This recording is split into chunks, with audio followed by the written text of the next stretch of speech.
So my name is Daniella I'm currently 30 years old. I live in Jersey City. I grew up in the tri-state area.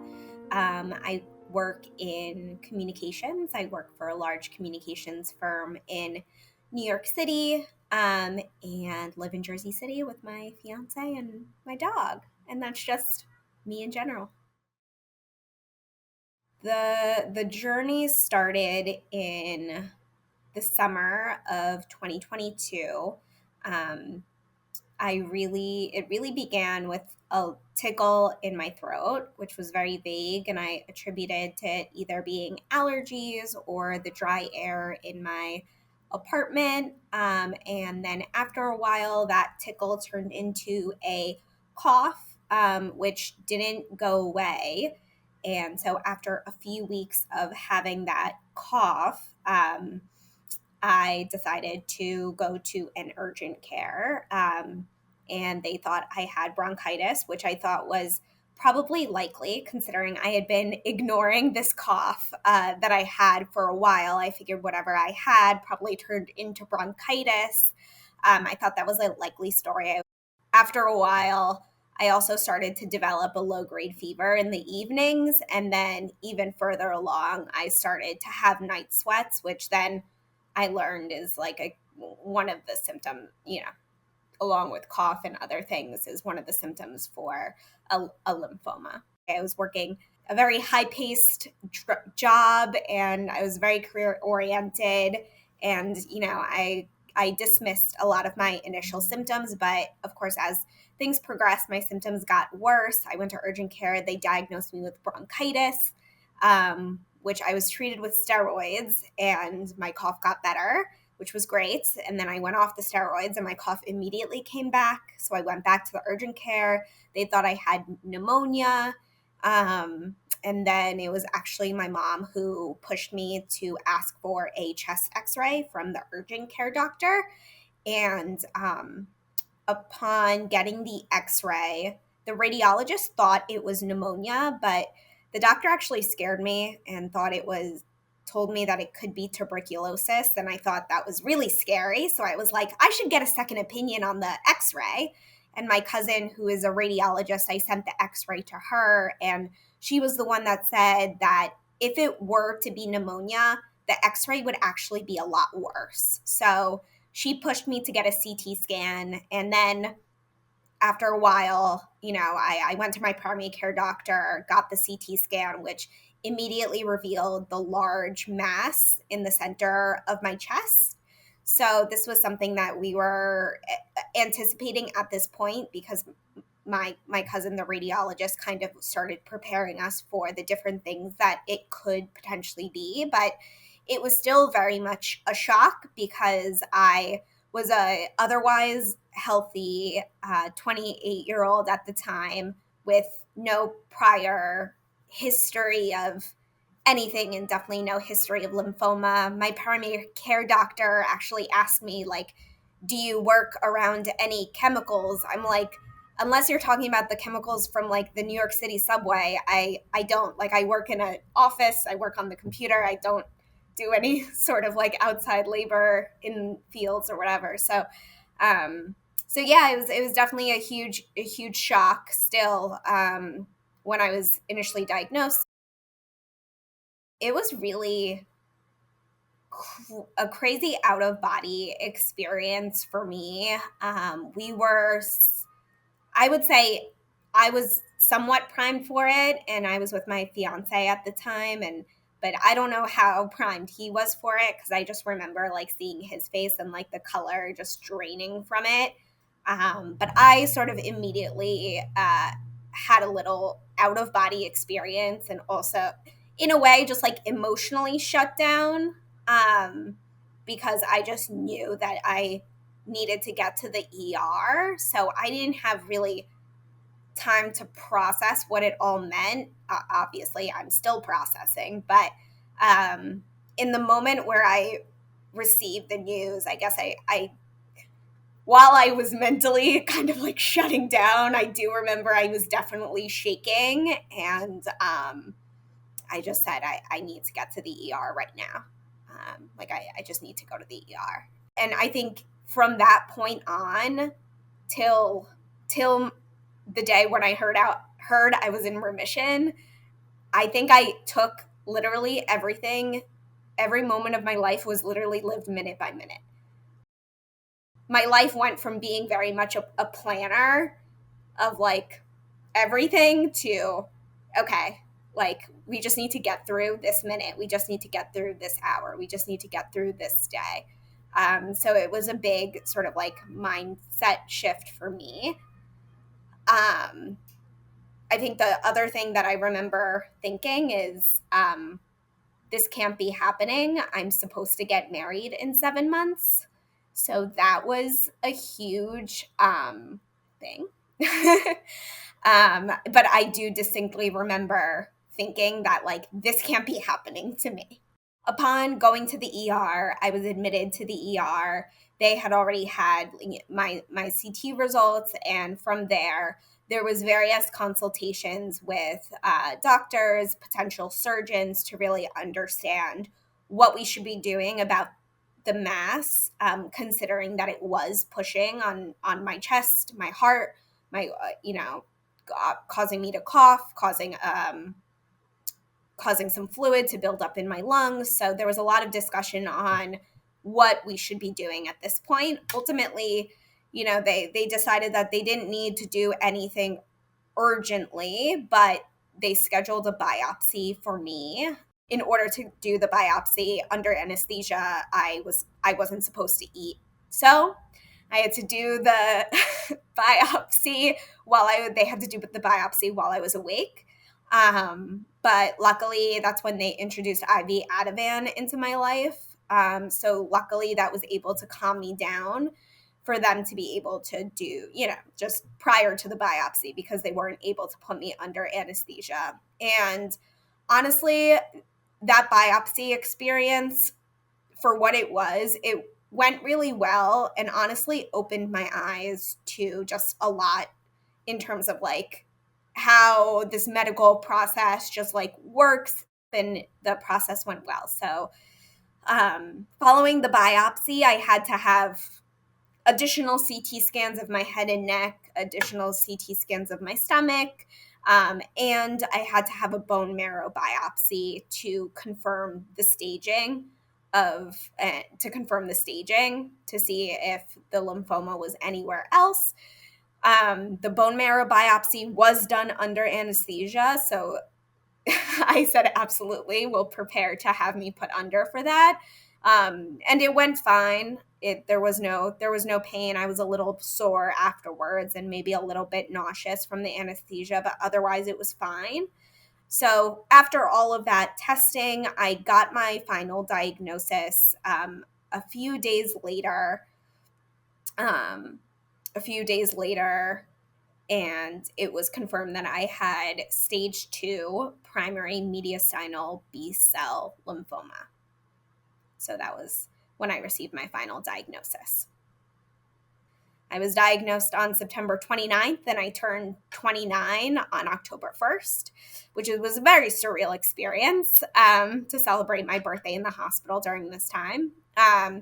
But in terms of my treatment options, so my doctor was very communicative to me that about my treatment options, even as we were still confirming what type of lymphoma I had and what the staging was.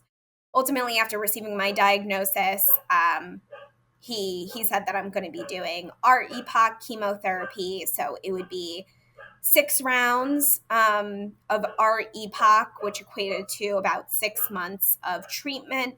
And again, I would be in the hospital receiving chemotherapy, come in to see him a few days later, and then 2 weeks after that, be back in the hospital for my next round of chemo. So he explained what I could expect from that, the first one being hair loss. And, he noted that I would definitely be really fatigued, that I could be nauseous. In terms of the side effects, so I guess I want to say a couple of things on that. Is that in terms of my entire journey, I guess the anticipation of side effects were definitely worse than any side effects that I actually felt. I had a lot of anxiety of what I would feel and what I would be going through. They were I would say, quite manageable. In terms of the hair loss itself, it was something that I kind of knew was a given upon diagnosis. And so I tried my best to not focus on it, meaning I didn't want to give the hair loss power, or like the thought of losing my hair power. What I was most concerned about was losing my eyebrows, which was really tough. But that being said, after that first round of chemotherapy, when you start to lose your hair, it was definitely traumatic. And I don't think that there's any way that it can't be traumatic. I had cut my hair short before starting chemotherapy, in hopes that maybe it wouldn't be as apparent when it did fall out, but it would fall out in clumps in the shower, and it would be like nonstop. So, and it's just constant. Like, you're waking up with hair on your pillow. So it's very hard to go through that process. But honestly, once I just was able to shave my head, it just felt so much better, because then you're not having to constantly deal with your hair just falling out in clumps. And I think other side effects that I struggled with was really just like fatigue and some nausea, but I wouldn't say it was overwhelming nausea. And I was able to take Zofran to handle the nausea symptoms, but it was mainly just like overwhelming fatigue and just feeling overall, I would say, like unwell, like a feeling of malaise, like something is just like not right.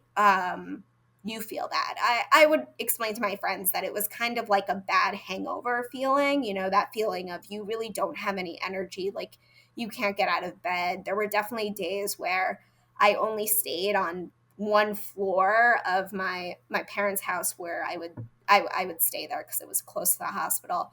I finished treatment in February of 2023.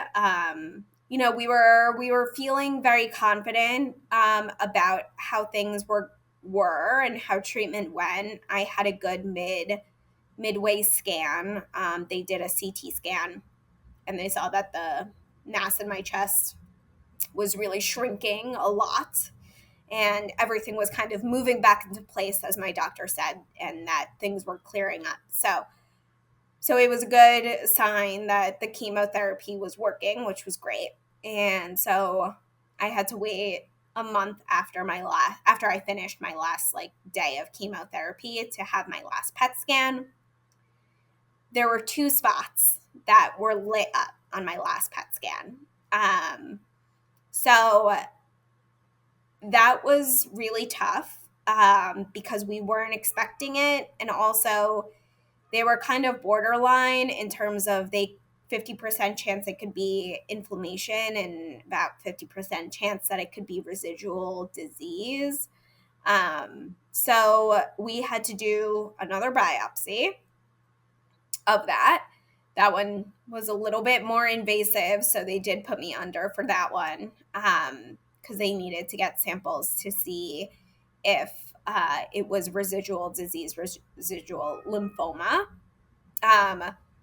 which it was. So truthfully, those weeks were really tough, were probably the toughest, because while I was able to, after my diagnosis, I was able to tell myself that it's just 6 months of your life.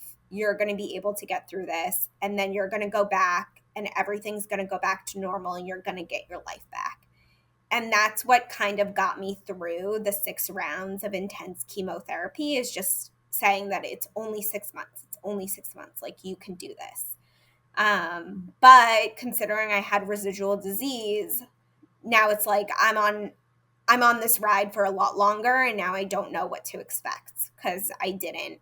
And my doctors were very encouraging, that considering that I'm so young and that I don't have prior history, that I could handle the chemotherapy and that it will probably work and I have a good chance of being cured. So we were really holding on to that hope.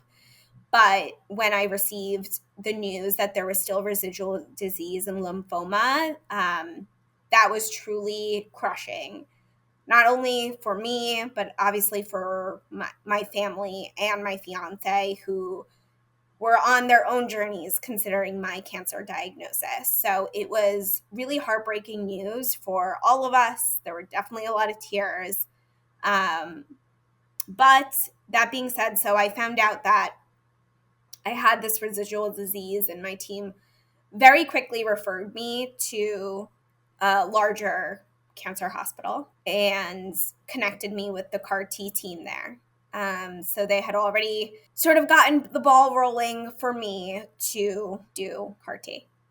My case was actually presented to a lymphoma tumor board where multiple doctors sort of weighed in. I also went and got a second and I got a third opinion on CAR T from other major hospitals, hospital doctor, oncologists. And after that, after speaking to the other doctors, getting a second and a third opinion, I felt very confident in moving forward with CAR T because there was just such a consensus that that was the next step for me, with some radiation in between.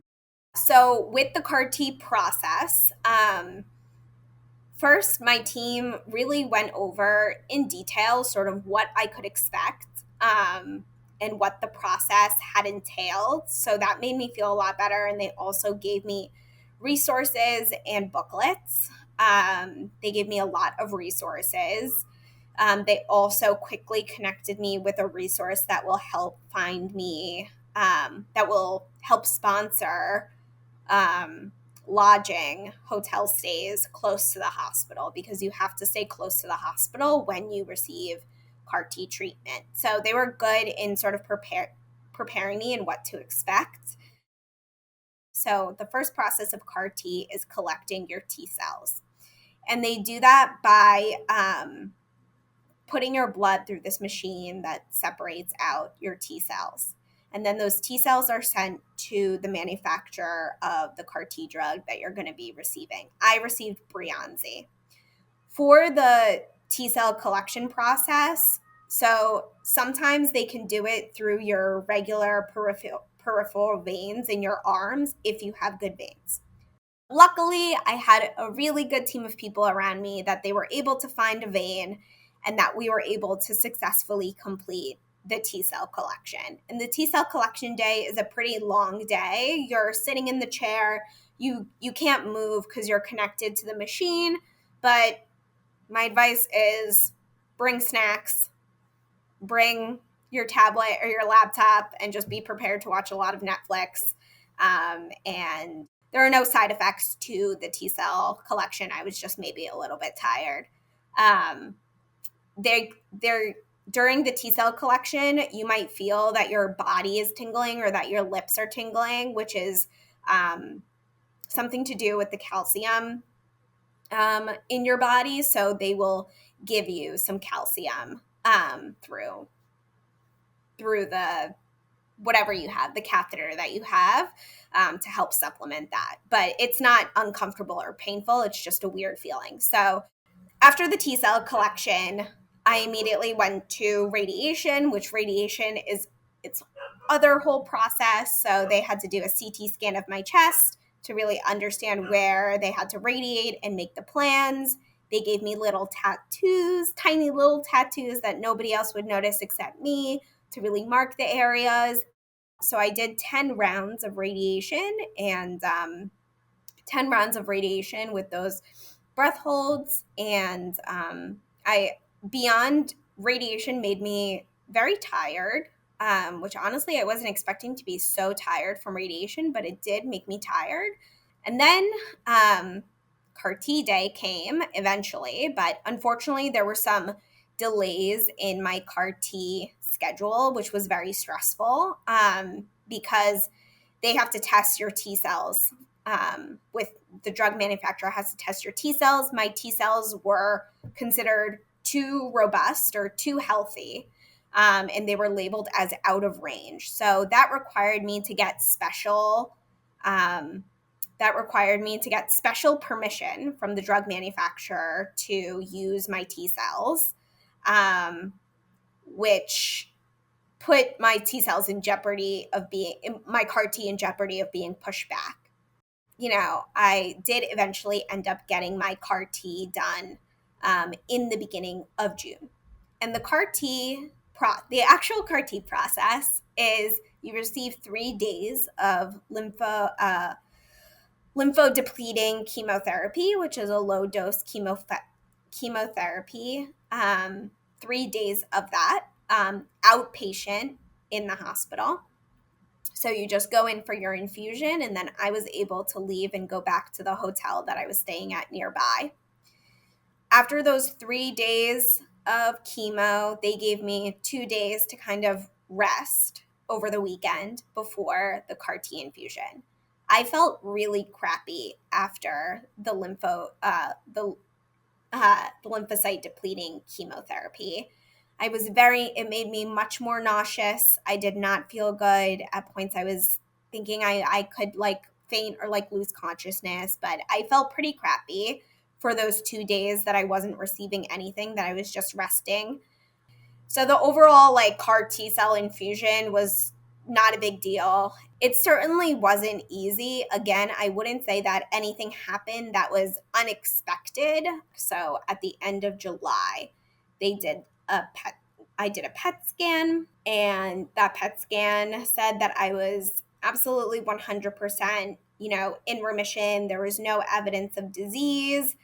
But yeah, it was definitely a turning point moment. And again, just a moment for us to breathe. And the biggest moment for, honestly, my mom, who was my main caregiver during the entire 10 months or what have you that I was fighting. It was a huge moment for her. And she said the last time she was this happy was the day that she gave birth to me. So definitely an emotional moment. But yeah, and luckily the survivorship is honestly very difficult. In a way, it is more difficult than actually going through it.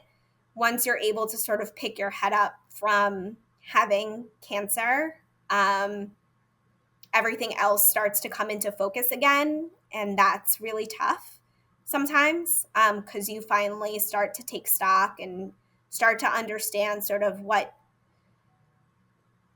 was lost in a way. And also just and what was lost for me, a big part of it was just my identity.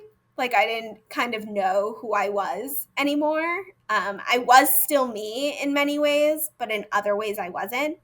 So honestly, and I don't know if I found myself again, even at this point, but it is a continuing journey, and I don't know. I'm still on it. I'm still on the ride. So I was one of the lucky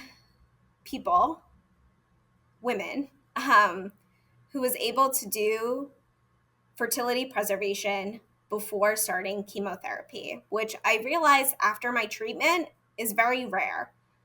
I think there were a lot of things that lined up really well for me in particular, in regards to how the system is set up, that allowed me to do fertility preservation. So I started the fertility preservation process while I was still in the hospital getting my sort of initial diagnosis, and they were watching me, etc. And then eventually I was discharged. And basically what the process looked like for me was I would go to the fertility clinic every day, and they would do their blood work and they would monitor me and how my eggs were growing, because they give you hormones to stimulate your eggs so they can retrieve them, is how the process works. And truthfully, I was so happy with how the experience went, because knowing that I had those 5 embryos in storage was a big motivator for me, and just gave me a lot of hope that even beyond, beyond surviving cancer, that I would still be able to have a family. Yeah, so I think for those that are currently in the process of going through chemo, or perhaps that you are just like newly diagnosed, what really sort of like helped me was honestly taking things day by day and taking things moment by moment, and whatever sort of bucket, time increment that you need to do for yourself to kind of get you through really hard moments. Like, I also think it's really important to have a good support system, because I also had a lot of cheerleaders in my corner, mainly my family, my fiance's family. They were really, really there for every step of the way. So, and if you don't have people close to you to support you, definitely lean into the resources that are provided to you. So don't be afraid to reach out and ask for help where you need it. To learn more about CAR T, go to thepatientstory.com.